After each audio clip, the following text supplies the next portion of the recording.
going to breathe life into that growing pain or that celebration or that passion that you have. And I want to ignite it through stories. In order to do that, I'm going to have some conversations, some real good conversations to connect a story to somebody else's reality to inspire them. I'm going to have an impact on so many different lives. I'm a big fan in learning by listening to others. So let's get ready for an adventure full of different emotions that's going to be expressed from me to you to my guest. Are you ready to be inspired? Because I know that I am. This is something that I'm not giving up on. I'm going to do this. God, my lips are dry. I can see people on say, you have to have a lot of talent to be talking. For it. Okay. So I am so excited about this Inspired because I have an opportunity to speak to a friend. She once was a coworker, but we kind of pushed that coworker to the side and we're more friends than anything else. So I am beyond more so appreciative that I can share my platform with someone like you, Kamaj.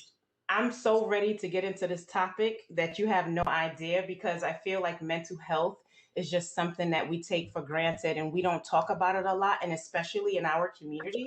So for me to share this platform and for you to just have an opportunity to discuss your inspiring moments so other individuals can kind of understand some of the things that you faced and how you dealt with it. So let's get started and let's talk about, mental health. And I think you also want to connect it to your faith and how it intertwines and how when you had gave me the topic around destigmatizing therapy and faith, I wanted to make sure that I understood exactly the direction that you were going. So when you refer to destigmatizing therapy, let's talk about that a little bit more because this right here is going to touch somebody who feels that therapy is for like the crazy person or somebody who has to have these psychotic issues that they need therapy. There is a huge difference of going to seek, just therapy in Correct. regards to like stimulating your mind.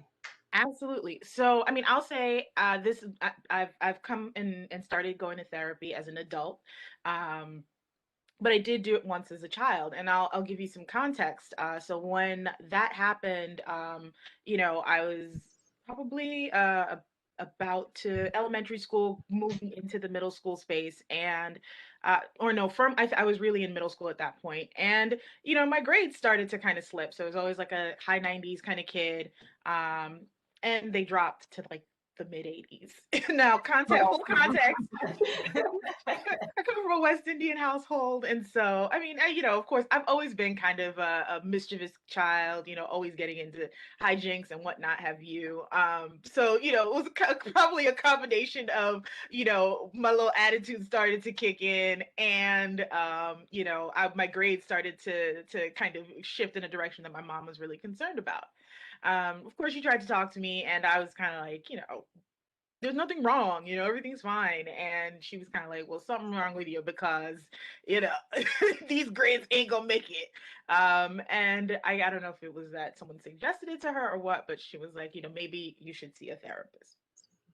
And and I mean, again, this is as much as I can remember from that period of time. I'm sure there were other things. It wasn't just, 85, you need a therapist. Yeah. But in my head, that's the thing that stuck, right? Your grades are slipping, you're doing something wrong, this is why you're going to therapy. So I went, and it wasn't a great experience. I came from a income household. So my mom, got us the resources that we could afford, and so that was a local clinic, and the person that was there was a Caucasian woman. I still remember her name to this day. And I remember because I felt so unseen by her. Mm. You know what I mean? She kept asking me all these questions about, like, my father and things like that. And I'm like, yeah, I mean, I can tell you as much as I can tell you, but I didn't grow up with my father in the household. And I didn't grow up feeling like there was an absence, if that makes Mhm. any sense. No, it totally does. I relate to that. Yeah, so she kept dwelling on something that I just couldn't connect to. And so after a while, I started going in there and, I was a tall tale teller as a kid. So I'd just be like, let me tell you what, you clearly want to hear drama. So let me tell you stories about drama, you know? And I walked away from the experience. Eventually, my mom was kind of like, this is not working. Clearly you are not, you're not using this time the way it's supposed to be used. And so I was like, yeah, let's stop it. I don't like it. Why are we still doing it? Yeah. And that was sort of the sum total of my experience with it. And like I said all that to say, I felt like you had to have something wrong with you, Yeah. like to Yeah. go that it was like I needed to be fixed. That's why I was going. And then it was reinforced because I felt like this person that I was talking to didn't see me but was trying to fix me. And so I just never wanted to kind of And repeat that. especially if you didn't think that you had an issue. Therapy only really works when you feel there's some concern that you want to talk about, and you probably felt like, let me just go because my mother was telling me to go. Right. But I think it's not even that necessarily that there wasn't an issue. I think I could have at that point in time, if I had the therapy experiences that I've had as an adult now, uh, back then, I think I could have saved myself a lot of heartache, pain, some decisions that maybe I could have course corrected from a lot quicker. But I just really walked away from the experience being like, yeah, this is not for me. And then, I come from the Caribbean community, so it's really not something that's a widely talked about sort That of is resource at all. You know what I that mean? one. So, it's so funny that you say that because I actually did an inspired with someone else, and they were focusing a lot on the West Indian culture and how they were raised. And she is dealing with some issues in regards to how to nurture and love because she's so focused on discipline and strict rules and making sure. And here she is, an adult now, having children in America, and she's trying to figure out, how do I intertwine me giving them the love but still having that strict rules. And it's so funny because generational, when you pass on Yeah, the way that you were raised, it can be conflicting, especially when you come to a country where the it's culture more. is different. Yeah, The yeah. culture is so it's, different. it's so different. But here you are now, fast forward, you become an adult and you recognize that, Correct. that I, therapy. I, so yeah, I get to a place where, I would say I'd say, most of my life I've second guessed myself. You know what I mean? I've gone and done what I thought I should do rather than necessarily what I thought I wanted to do. And I've always kind of taken a safer route because I felt like that's what was expected of me rather than necessarily what I would have maybe wanted to pursue myself. And that's okay. That's a part of the immigrant experience also, right? Is it's that transition. I call myself a 1.5er because I was born in Jamaica, but I came here when I was 3 years old. So I've mostly grown up here. Yeah, I've mostly grown up here. But it's this weird experience where you're not fully American and you're not fully Jamaican, right? So I consider myself a 1.5er. Unlike my younger brother who was born here, so he's Jamaican, culturally he grew up with us, but he's very American, right? Like he's fully American. So official 2.0 kid. Um, but when I kind of was going through the experience of growing up, I kept making decisions that I knew weren't great for me, like, but I kept doing them, because I felt like it was what I was supposed to do, Mhm. or I felt like I didn't have other choices after a while. After a while, I start to take on, I can't speak for other people, this mentality that, I don't have any other choices. This is all I have. And it closes your world. It puts a limit over your life. And it's so much about what you're saying, your self-talk. And it feels like the world and life is happening to you rather than that you are this free agent who is making decisions and choices.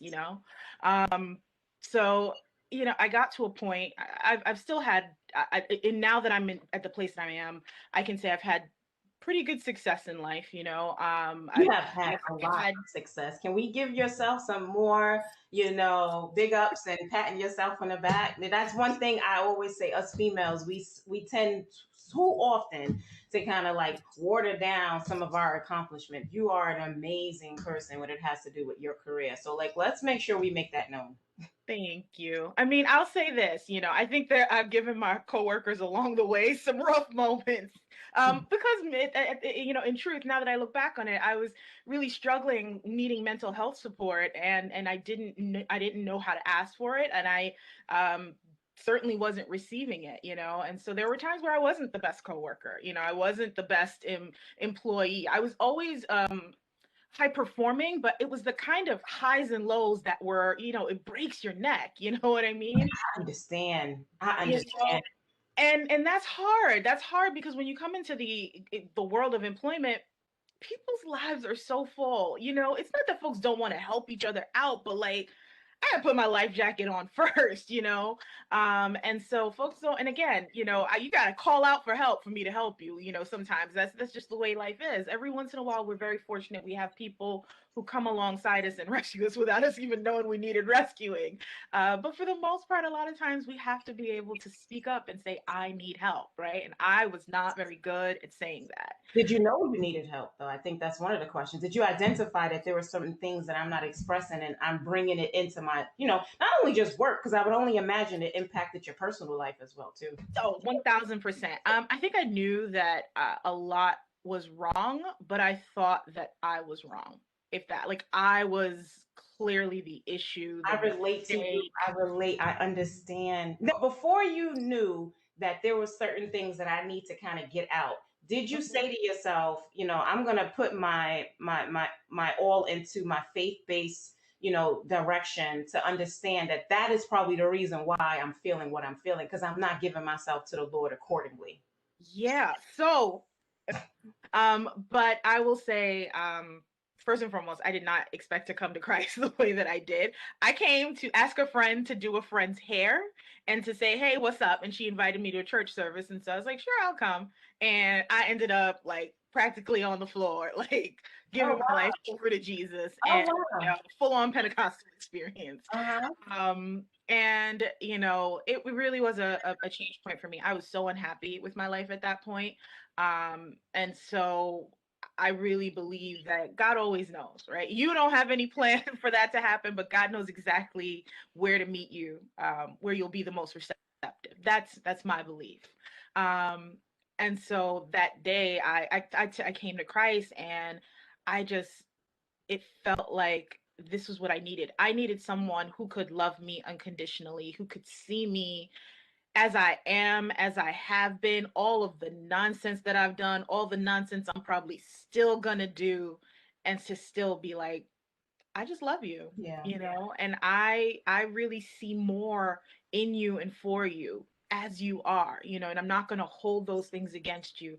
And so that message resonated for me because I've been very blessed. I have been deeply loved. I cannot complain. People have loved me. I have a mother who loves me. Mhm. Um, but we are not the same person. And so Mhm. she did not always understand me. Yeah. And that gap for a long time was a big one for us. I spent most of my younger years kind of emulating her too much again because I thought that was what was wanted of me and what I was supposed to do. And the older you get, the more that feeling of like not being like that gets to you. And so I think when I hit my puberty stage, I course corrected too hard and it caused a big gap and distance between us. But I've been very fortunate to be loved by family, by friends, and so on, but it wasn't enough, right? It still felt like, but you guys don't know, like you guys don't know all the things that are happening inside of me, and I can't express that to you, and so you only know the me that I show you to try and make you happy. So for me, coming to God was really someone who was like, nah, I see it all, Chief. It's a lot, Yeah. but Yeah. I see it all. But it's not like that doesn't inhibit my love for you in any way. And that meant a lot to me at that point in time. I ended up going pretty deep into the church that I was in, and probably started taking on like church type responsibilities and so on too early before I formed sort of those core principle behaviors that are the foundation of your faith, getting into scripture, studying it deeply, having a prayer life and a conversation and relationship with God. And so pretty early on, my relationship with God became pretty performative. It became so even though I'm hearing these messages, right? I was in this situation where in the church, we'd be I was managing the books and stuff, and I'd be like, well, we can't like bridge this gap right now. I don't think we should make this move yet because these things don't look right, or so on. And it was like, no, you need to up your faith. You know Yeah. what I mean? So Yeah. again, I was being told that I'm the problem, right? Yeah. And so that became my relationship with God sort of started to take this turn where it was again, oh, maybe I got here by mistake, because you remember you weren't even really coming here with a Wow. pure heart to come to a service. You were coming here to, see a friend about a friend, and maybe it was just the emotions of the moment and you just here by mistake. And I spent a lot of my next few years in Christ just kind of going through this imposter syndrome, if you will, of feeling like I don't really belong here, but I don't want to leave because I want to belong here. I understand 100%. For me, I mean, I was brought up in the church. Like I can remember wearing like big dresses with the bows, and my mother would go to church every Sunday faithfully. That it became a staple in my life. Yeah. And I think as years and years went on, I always, and I still do to this day, seek God for some answers that I struggle with. And but I started to recognize as I became an adult that there is some more specific therapy that I need that is targeting some of the areas that I thought that I was completely fine in. I didn't recognize that I had some, because when you go to church, they are reciting to you the biblical form and they're going through the Bible and you're supposed to apply it to your issues, but you're not you never get an opportunity to really dive deep within yourself because you're too busy trying to patch it up with the Lord. And Mhm. I think there's a point where, yes, he definitely is going to love me for who I am. He's going to accept me for my flaws and all. But he also wants me to talk out my feelings and get that Yeah. emotional piece out so that, that therapy can really. So I guess I'm saying all of this to you because when was that moment when you recognize I love my faith, but I'm recognizing that I need to have a little bit more than that? I got to exercise my mind with speaking out some of the emotions and some of the disconnects that I haven't had within myself. Absolutely. So I moved halfway across the country for a couple of years to go get my MBA in Minnesota. And it was a crucible for me. It was a really hard time. It was the first time I'd ever been away from my family. I went to a local commuter college. I've always been around my family. And it was just also culturally so different from New York. I was used to diversity. You know what I mean? And so I felt very othered. It wasn't necessarily at the time, again, full victimology. I was like, these people, blah blah blah, but I felt very othered. And it was really that I put myself in the box as being an other, right? And so no one can make you feel right, anything per se. I truly believe people can feel about you how they want to feel about you, but your like it's really about how much you care about that person's opinion that Opinion. impacts how you feel. Agreed. And I let a whole lot of people's opinions impact how I Oh, feel. I know that oh too well too. Yeah. But I said all that to say I got to a point in Minnesota where physically I was just not doing well. I had a little bit of a scare there where I had some, basically I thought I had cancer, and it was like, no girl, you just stressed. I had I had to kind of decide, do I want to keep toughing it out, because I really was like, no, I have to. I was like, I have to prove that this time I'm not, I got it right. I'm making the right choices, I'm doing the right things. And it was like, and I can't just leave here a failure. I had to leave on top. And I was having like full on panic attacks, and just it was rough. And the Lord was kind of like, who told you you had to like leave here a certain way? Who told you that this is like, the determination of like your success in life, like how you leave this place, that you have to leave a certain way? He's like, if you make it out of any situation, alive, well, and whole, that is success. Mhm. And so I really, my mom, was kind of like, just come home.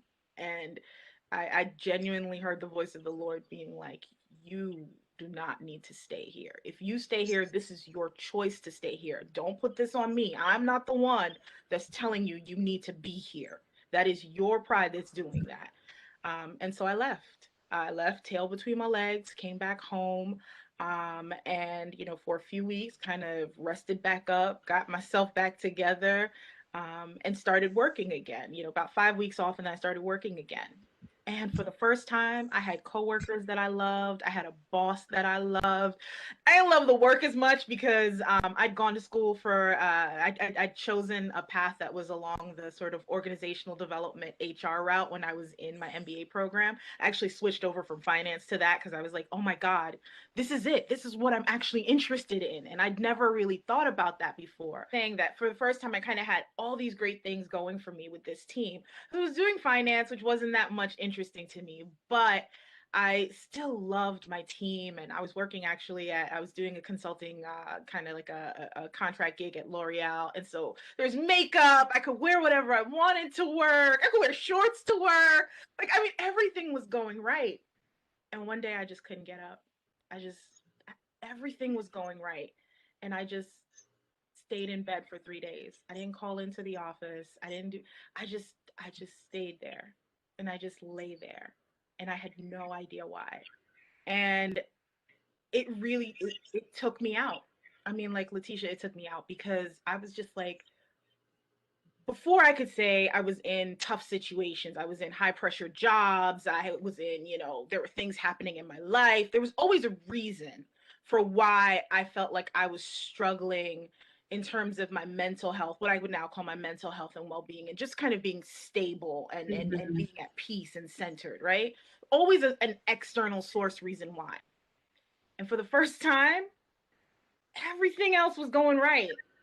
And this emotion of just not having the will to move, and this darkness and this heaviness Wow. just like released in me. And it had always been there, and I'd always been fighting it back and handling it on my own, but it was just sort of like, I gotta keep moving, I gotta work, I gotta do all these different things, and these are the reasons why. And I could explain it away, and I could not explain this to an external source, you know what I mean? And literally, they called my mom because they thought something had happened to me.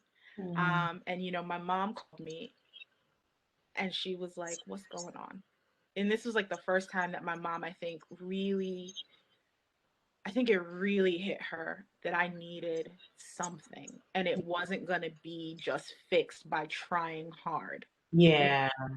But more than my mom getting it, I mean, so she and I could have a conversation that we've never had before, but I understood that this is not a them issue. This is a me issue.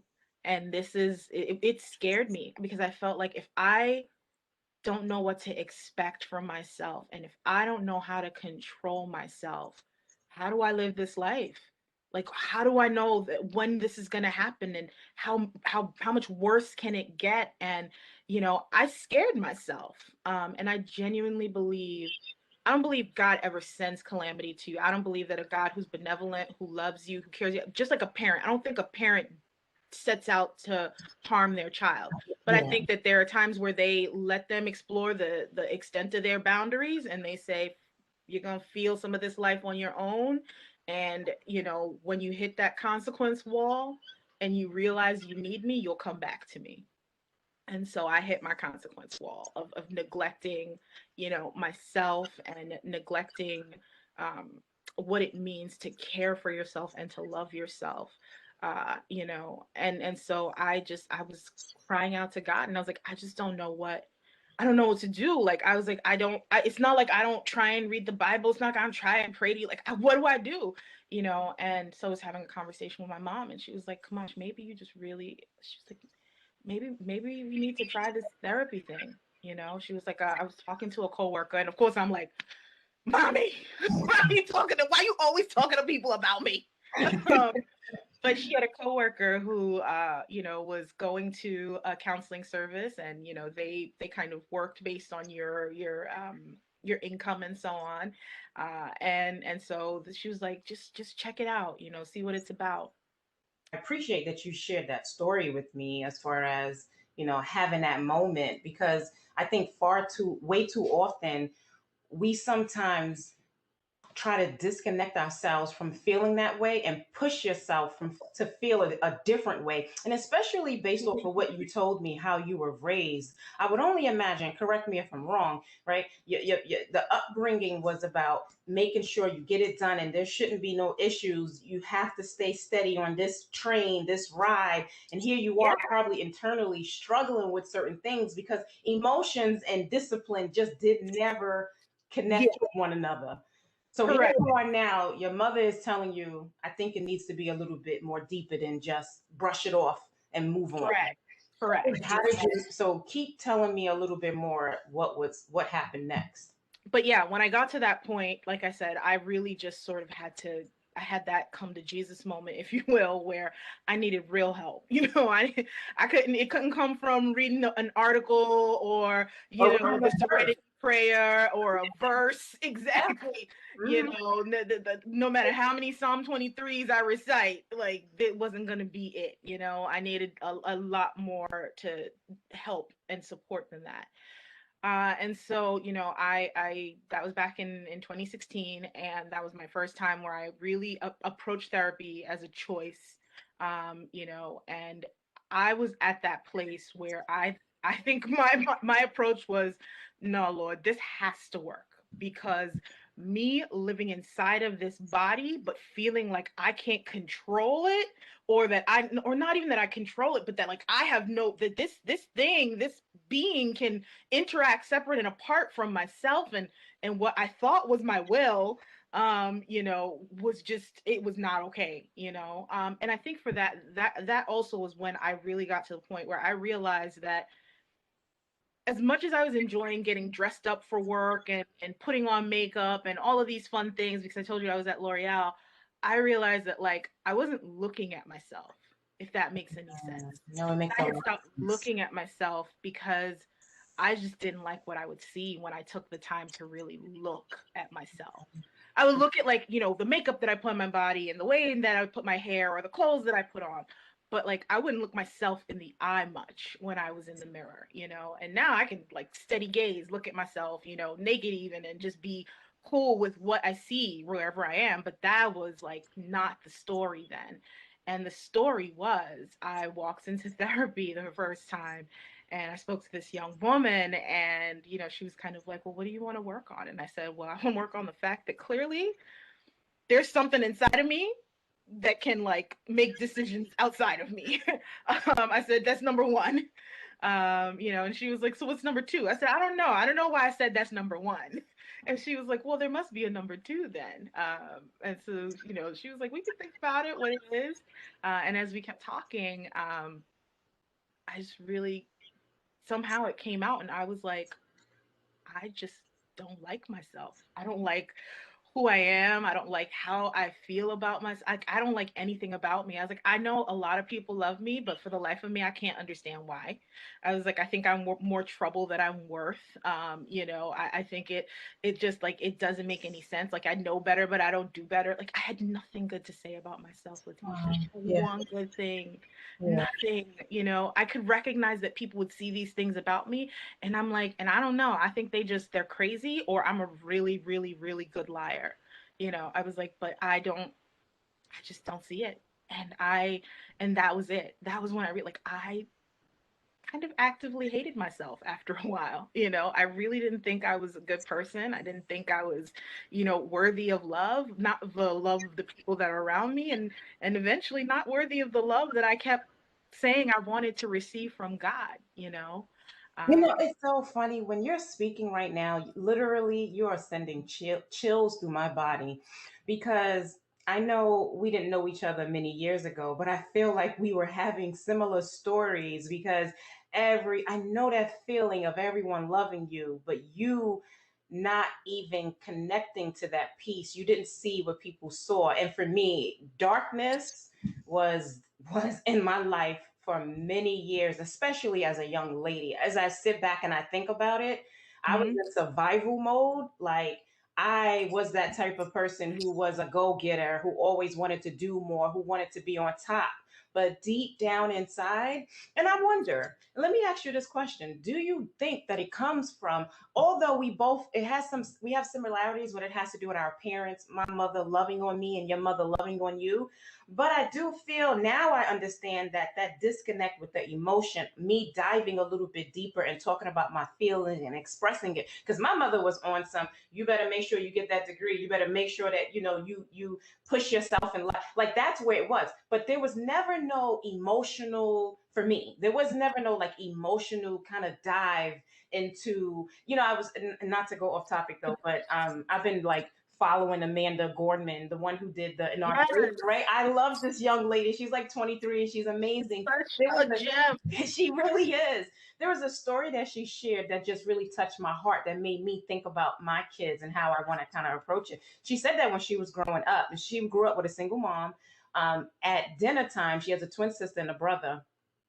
Her mother always allowed her to just speak about her life and what was going on during the week, when she was a young girl. Like, so it was an ongoing, connection with her child, as far as express yourself, tell me how you feel, it's okay, be free, try Mm, different things, versus my household, eat that food that's on that plate and you better be grateful for that plate. And and it was more so go to school and get good grades. So I wonder deep down right now, not even I wonder, I do believe the connection came from, and I love my mother and she gave me the best love that she knew. But I will say I do believe deep down it came from not expressing my emotions and being connected to myself as a young girl growing up.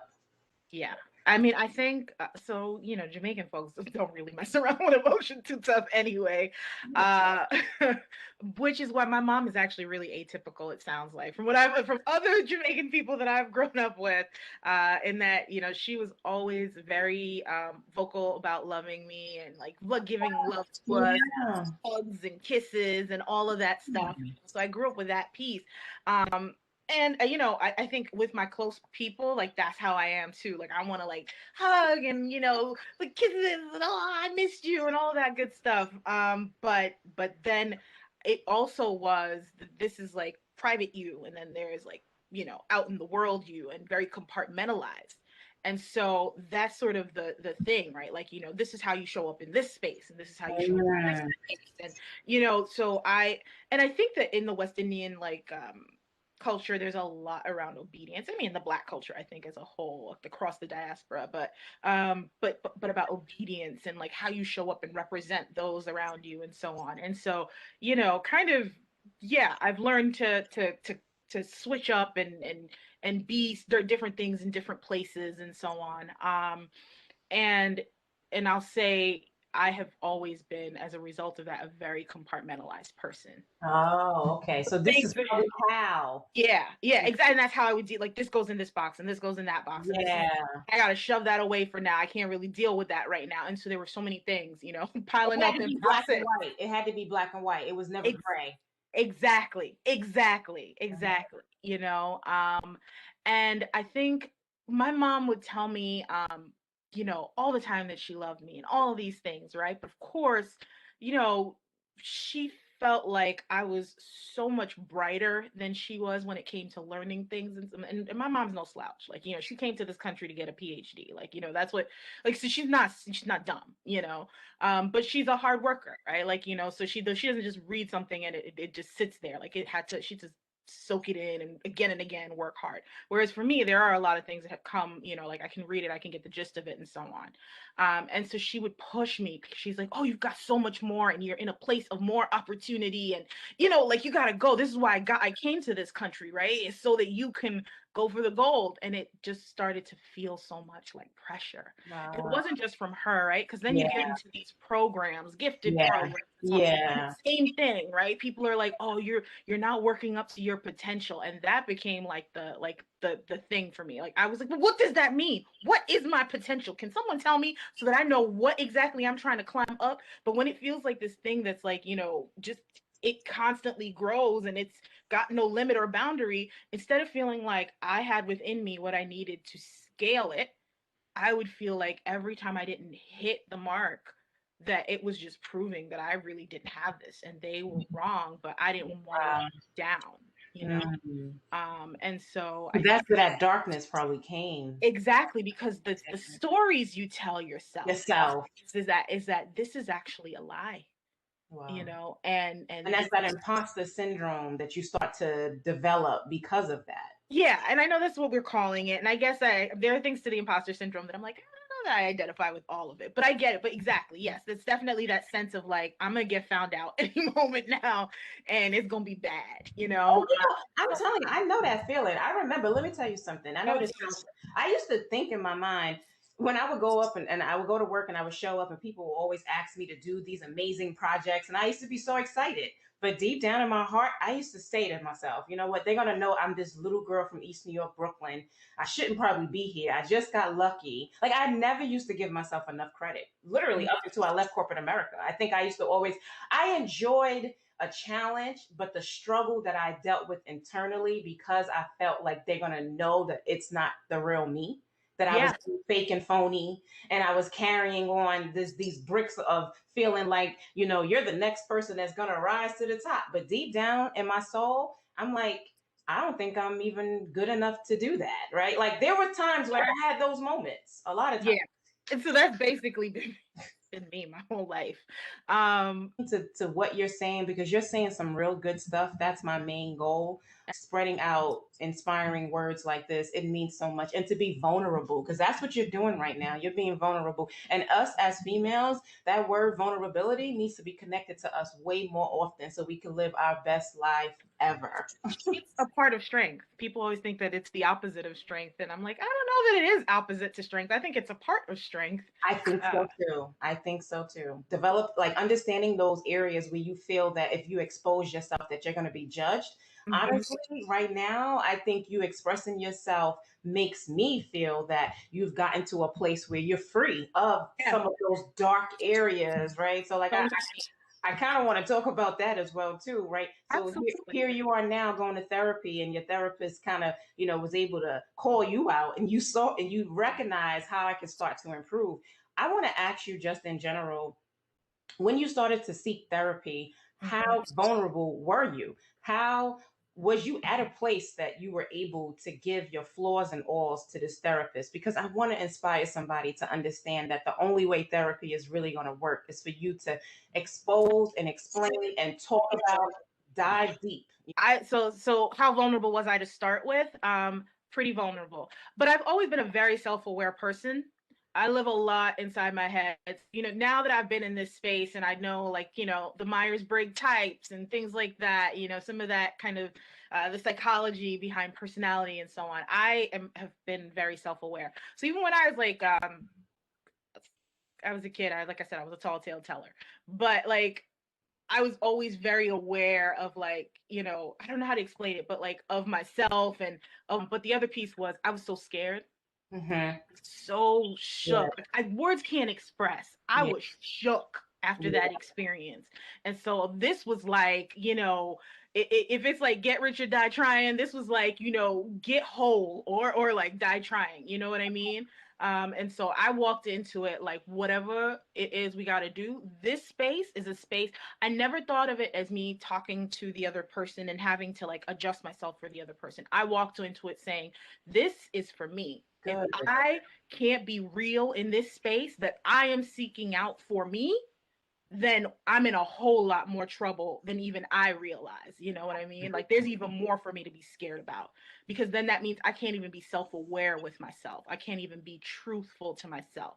And while I have perhaps told more than one tall tale in my young life all the way through, I have always been very honest with myself about myself. And so when that stops happening, that's when I'm real scared, you know?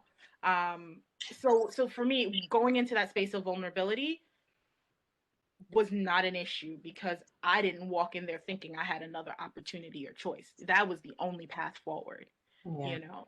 Um, Did and she so I let through. She rocked with it. I give it to Did her. she acknowledge, like, so when you shared the story with you, did she say to you that you're suffering from anything? I know for me, like for many years, I suffered from generalized anxiety, like on a daily basis. And I didn't even, I was living in it so much that it became a part of my norm. Like it wasn't uncommon for my heart to be racing and me just having Yeah. a normal conversation with you, but I'm Yeah. uneasy and I'm anxious. Like I dealt with that and I just literally band-aided it or patched over it and like pushed past it and continue to show up all the time. And I think therapy allows you to see it from a different perspective.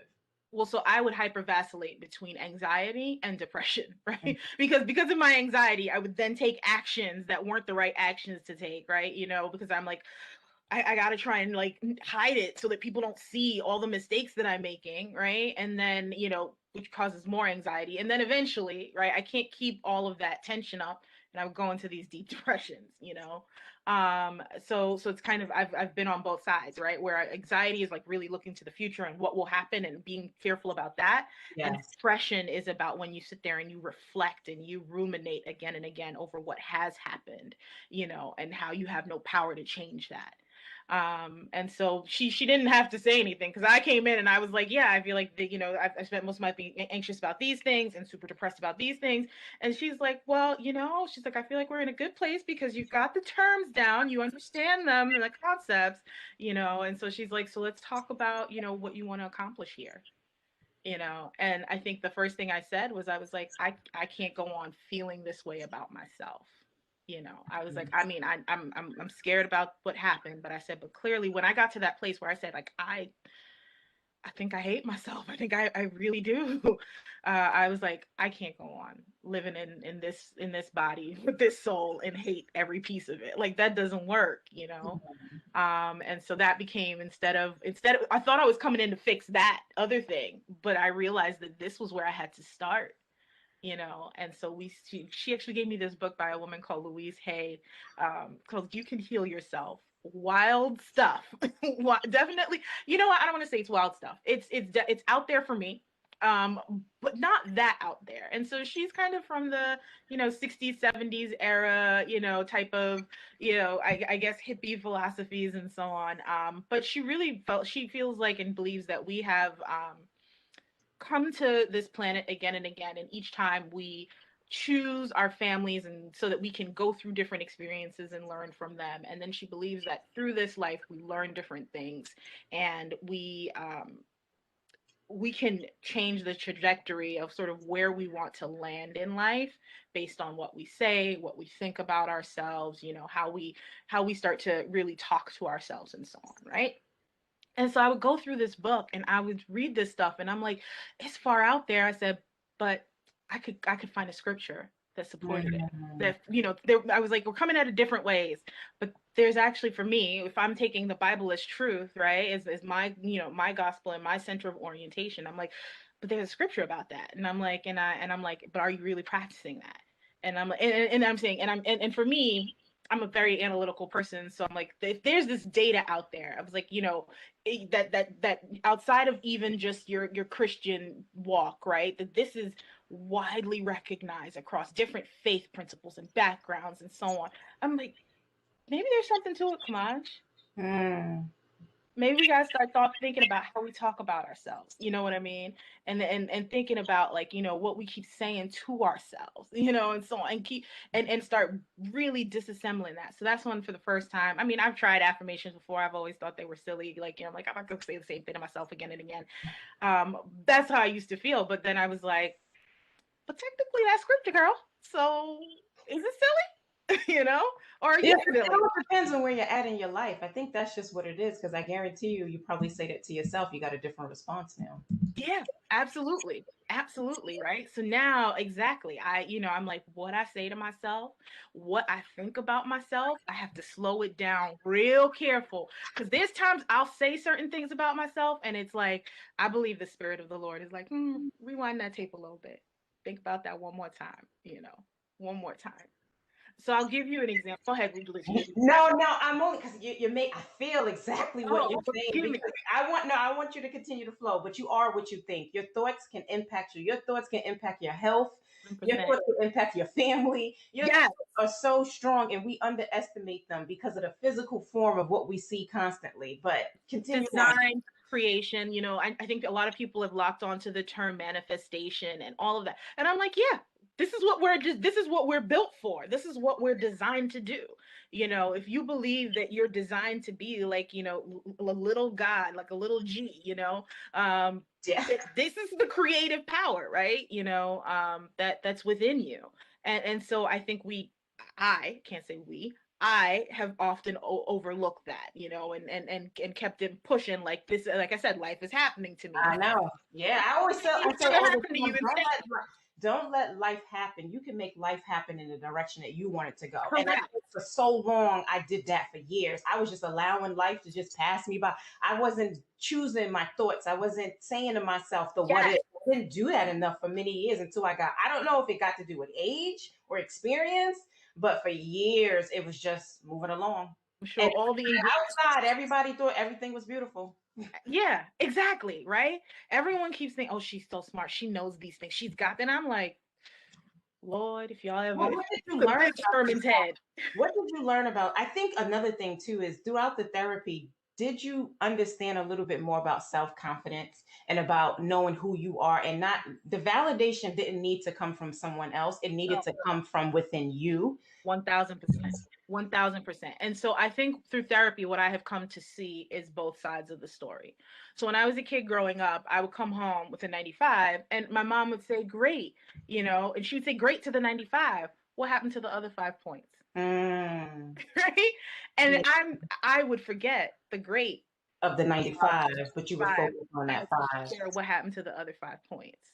Right? And I lived my life asking what happened to the other 5 points. And so the story I would always tell myself about myself is that I missed the 5 points. You missed this. And the more you tell yourself you miss things, it keeps fulfilling itself again and again and again. Yeah, Because all you're doing now, it's like when you're teaching a kid how to ride a bike, right? Like if you tell them, keep going, you're doing great, keep going straight, look straight ahead, you got this, they're gonna keep going straight. If you say, watch out for the pole, watch out for the pole, watch out for the pole, they're gonna look at the pole and veer towards the pole, right? yeah, So I keep saying, don't miss this, don't miss this, don't miss this. I'm gonna miss it because I keep looking you know what I mean. I'm looking at it. I'm gonna crash right into what I'm trying to move away from and move towards success. And so I said all that to say I have learned now, and I can truly say, in my self awareness, I have always been aware that I have accomplished things too, but I have never really thought they were anything to note. It was like, well, yeah, but you were supposed to do that, yeah. I relate. I understand. You know what I mean? And then there were times where I made it to the finish line, but it wasn't pretty. You know what I mean? And I would be like, yeah, but it was horrible how I got to the finish line. And it's like, girl, you crossed the finish line. Yeah. There were so many People would people who see that didn't. part. They saw that part only, but the struggles of what you had to go through to get there, they didn't see it. Right. I mean, no, some of them Letitia folks saw. It was messy. There was some messy moments. But I I'll say, but I mean, I think now I live in a body where I see my full self, and I see that I have done some really great things that I love should it. be proud of. I love Not it. should be that I am really That's proud of. right. Yes. And I've done some dumb things that it's like, girl, But it made me who I am today. this I'm is so this is perfectly what I was fine with that. and it's crazy because so my current therapist is a guy who I just adore. He's like the sweetest thing ever.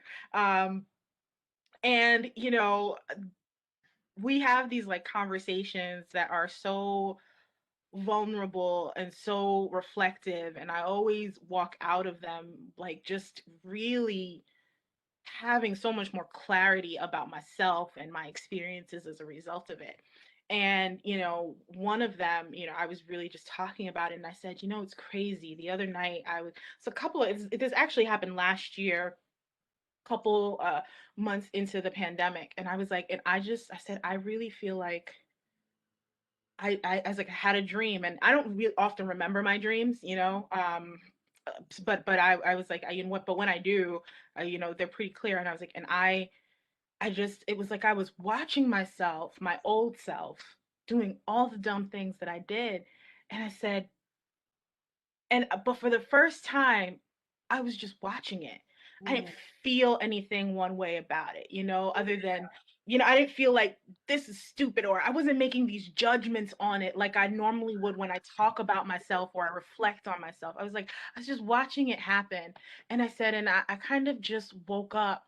And when I woke up, the first thought in my mind was, I wish if I could manifest in that moment Yeah. and just hold myself real tight and just be like, you are doing such a good job. It doesn't feel like it, but you are trying your best and you are making your way through the world, and you haven't given up on life, even though there are times where it has felt real close. You know what I mean? And proud of you, because you're going to keep going and you are going to get to a point where you're going to live a life that you are happy to live, and you are going to look at yourself and you are going to love yourself. And I just want you to know that I love you and I am proud of you.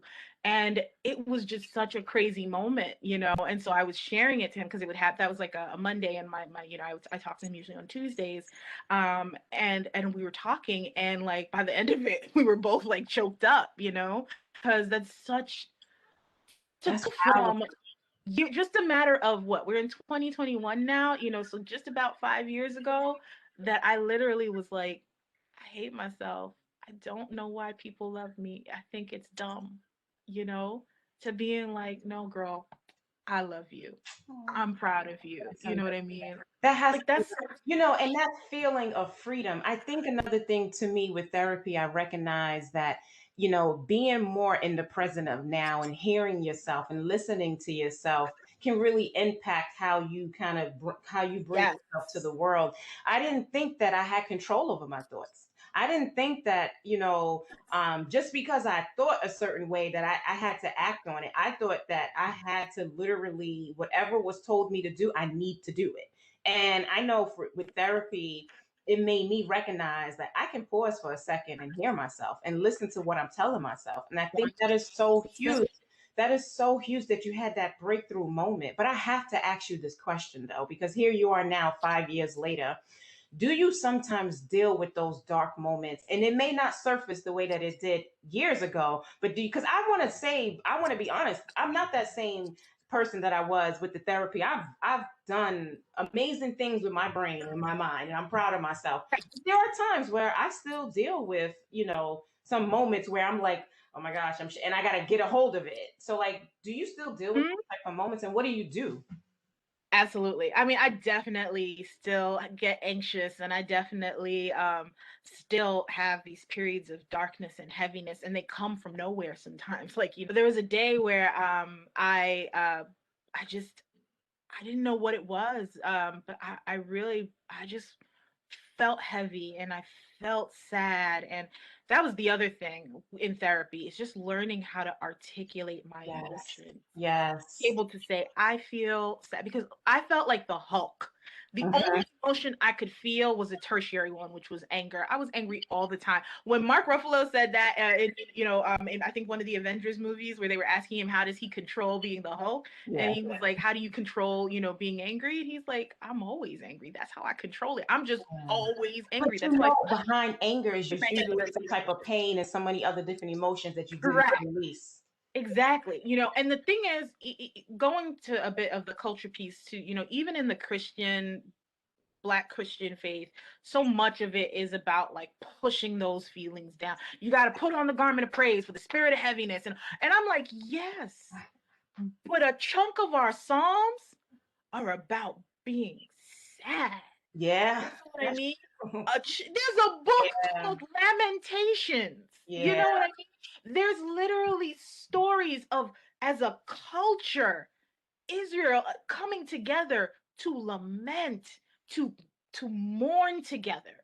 So our emotions are very much a part of ourselves, part of our experiences, and part of our faith experience. God doesn't expect us to be separate from our emotions, right? We are very much intertwined with them, but we don't have to dictate our lives just by them. You can experience your emotion. I can experience my emotion, right? And still make different choices than what I feel. You know what I mean? I can say I feel like, slamming the door on, on a coworker or a boss, but I don't have to do that, right? You know, because it won't serve either of us well. It won't serve our relationship well. It won't serve our humanity well, You don't right? always have to listen to your feelings. You know, I always have this Right. story that if, like, say, if I was in a house right now and me and my daughter was just going back and forth, we didn't see each other. We didn't see, you know, that we're arguing with each other because we couldn't hear each other differences. And then my pastor knocks on the door. I probably could be like, hey, I could just change my whole emotions, right?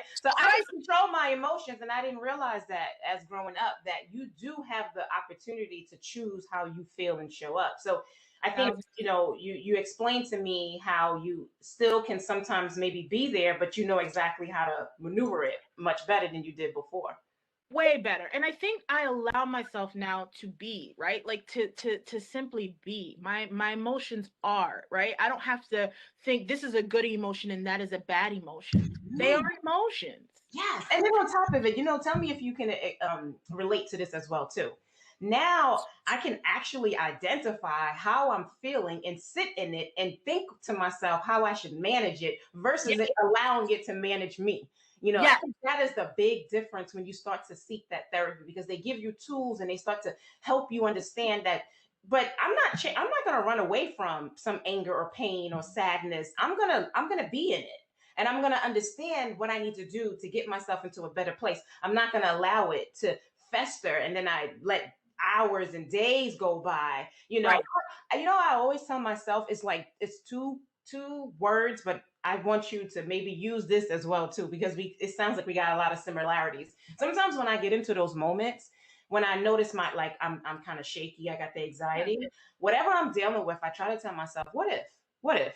What if I look at it differently? Like if what happens if it turns out to be Shut okay? your mouth. What happens Shut if it's your better? mouth. Like I think that what if, whenever you're going for me, whenever I deal with like anxiety, I tell myself, okay, what if? What if it, it helps tremendously. It stops me in my tracks. Yes, to get out of my head, Letitia. So I do two. So I have a two-part one. So I do what if and I do even if. So I Mm. do what if and I take it to its worth. You know, worse. Like what if and you get fired, what if and like you throw you throw the book at them, what if you do all these things. And then it's even if, because then it also gives me permission. There are times where I still don't make the right choice. And it's like, even if I do that, or even if the worst thing that I could imagine happens, That I even love if that. the worst thing happens, I'm still Even loved if by God. I still have great people who love me and who have extended their hands to me in way darker moments to lift me up. And I have gotten up before. I have fallen down a million times, battered and bruised, and gotten back up. So what if that happens? That'd be terrible. But even if it happens, here are all the things that I know about myself and I know about the people around me. Or here are all the things I know about the God who I serve. Like I know it just helps me to again see both sides of the story. And I've just gotten a more balanced picture as a result. listen, I need to give you virtual hugs through this screen because you are saying word after word. But I have to ask this next question because now I want to kind of connect how it because remember we're inspiring some people out there, right? So like So I really want to understand how do you now intertwine the two, your faith and the therapy, and understand that you can have the best of both worlds and still be and show up to be this amazing Kamaj that you are. so I think for me, in my faith, it has given me the space to not be fully formed, right? To be being perfected, right? To not have to be perfect because I am being perfected. It is an active process, but it has a completion. It has a complete state. And I'm not alone getting there. And so because I've now come to a place where not everything is on me and through therapy, and I've realized how many people are there to help me because I've had these conversations and I have this space and this person that I can go to take all of the things inside of my head and heart out and start to examine them, and I can kind of pick it up and look at it and kind of weigh it and say, what do I want to do with this? Or do I even want to do anything with it right now? Because there are times where I'm like, you know what, Colin, I just want to talk about this so that we know that it's there, but I don't really want to do anything right now with it. And so I'll put it aside, but I want it out because I don't want to keep it hidden. Because I feel like there are times where there are things where I've been afraid to say them to anyone, you know? And so it has inhibited me from like dealing with it. And now I'm, you know, at a place where it actually now spurs me because I'm like, if you can say this to your therapist, how about you bring it? Who's a human being, who's wonderful and sweet and helpful, and he gives you so many resources and things that you could do to start a working through things. But he's a person, you know, just like you, and it's got flaws and doesn't see all the full picture like you. How about the same way that you could kind of bring it there? You feel like Well, maybe you could open it up to God? yeah, that's true. I love it. For me, that's been the way. There have been things that I have just not felt ready to broach with God, but I feel like if I can say it to this person, You can say why it because he can't I say it accepts to you. God accepts you for who you are. So he's right, gonna, when you show up and you give him your all and express right. it to him, he's gonna accept you. And I mean vice versa too. It goes the opposite way. Times where I Absolutely. say things to God and I'm like, all right, maybe it's time to bring this into the space of therapy. If you had to tell somebody that was suffering from depression or anxiety and they're dealing with it right now, listening to your story, what would be the next move you would want them to do? Talk to someone, you know, someone that you do trust, someone that you feel will listen to you, that will see you and hear you. Um, I really do. I think it's such an important practice, if at all possible, to seek out, you know, counseling services and sources. I just think it creates a space that is safe, and it is to me the value is that it's someone that doesn't know you, that doesn't have not just a context about you, but someone that you don't owe anything to, right? You don't have to worry about, if I tell them this, are they going to feel, you know, is it going to be hard for them to see so and so because of it, or, you know, is it going to be, I know they already have all these things on their plate, is it going to be one more thing on their plate? This is their job, this is, you know, their calling that they've come to, and it creates this for me it has created this space to feel free, to to unburden myself before them and not feel like I am then burdening that person. And I think if you're like me and you've always worried about shifting the burden to someone else and making their load heavier, you know, this is why therapy to me has been so important, because it's designed to take the load. It's Yeah. designed to put it, and the load doesn't transfer to the therapist. It transfers to that space, right? And that space that you created between you two, and as you talk through, you're organizing the load and you're pulling it apart. And it's almost like decluttering your house, right? Where you start to say, this is the keep pile, and this is the discard pile, you know, and this is the pile where I can give it to someone else, which is like a conversation that I need to have with someone else, you know. So these are the things where it's like I've been carrying all these things, and it's like, well, maybe you don't need to carry it all anymore, baby. You can put some of it down here, you know, and walk a little lighter for the next 7 days until you come back to this space and want to dig into it again, you know. So I really just I just encourage anyone, you know, man, woman, non-binary, however you identify, to to feel free to seek help, you Yeah. know, that you deserve it, because you have been trying hard your whole life. I really don't think any of us really are skating through life, believe it or not. I think, you know, we only any that person only knows what's inside their heads and inside their hearts. So we may see their actions and behaviors, but we can't see what they carry in their souls, you know. Um, but that's a place where you can go and you can be free to be. And I I think it's I think you literally touched me on so many levels. And I was even able to say to myself while I was listening to you, I'm glad I did the work. Like I'm glad right. because now when you're here in this world and in this body, don't you feel good? I do. Being okay with being vulnerable, don't you feel good? I do, you know, and I mean, I think there are things that I've spent most of my life ashamed to say, you know, ashamed to admit that I felt that way, ashamed to admit that I showed up that way, you know, so you can't even say sorry for it because you're so busy being ashamed about it, you Yeah, know, I totally and understand. saying. And it's like, you know, and trust me, there, like I said, I have not always been the easiest person to be around. I am certain that if some people, and that's the truth, right? Some people, we have just as much as we have been harmed in this life, we have been the perpetrators of harm, you know.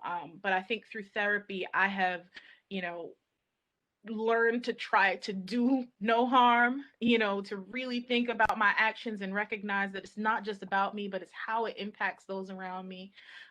You know, and to think about how the way I feel about myself then translates to how I interact with those around me, you know. And so I think it's so important for us to just be able to live in a body where we love ourselves, to live in a body where we see our great things and we see our opportunities to do better, and to recognize that as long as there is another day of life, there's another opportunity to change, to grow, to do good, you Yes. know. And I'm no longer trying to be a good person, you know what I mean? I am trying to be, you know, I'm trying to be. You know what? To be.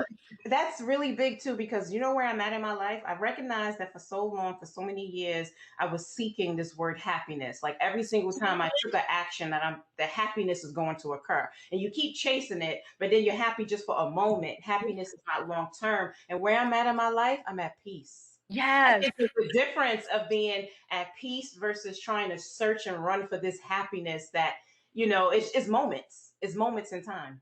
And it's that, you know what it is? It's that the peace is sort of my centered way of being. I listened to this pastor Joseph Prince, and he explained it this way, and it really made sense to me. That being at peace is sort of your centered place, right? It's your natural state of being, you Yeah. know. And so that, you know, there are times where you're above it, you know, when you're feeling great joy. There are times where you feel that lamentation and that heaviness, and you know, but your orientation, your natural orientation is to stay at peace, Yeah. right? To wheresoever be content. And I really experience that now. And so Am so forever indebted to you for doing this for me, because there was a lot of things that you shared today that I know is going to impact so many different other people. And I appreciate you being, at a place where you expressed some moments that was dark to you and what you did in order to be in a place where you're at right now, because your smile, I always felt it always lighted up my heart. So I can only imagine as you continue to work on you and you're just bringing yourself to the world, more and more people are going to be able to say, Kamaj, she did that. Like, and honestly, you're going to say that to yourself more often as well, too. So thank you so much, Kamaj. it I was my appreciate pleasure. this so much, this inspiring moment that I know is, you see, look at that smile, right? It just makes me want to smile for no reason. But I appreciate you really expressing, and especially like a topic like this is a really touchy topic. And I do feel in our community, way so often, not enough people seek help and speak out loud and let people know. We always got to be so tough and so strong. And you don't have to do this. You don't have to do this thing called life alone. You really don't. You have to come back for more. In order to come back for more, you know what you got to do.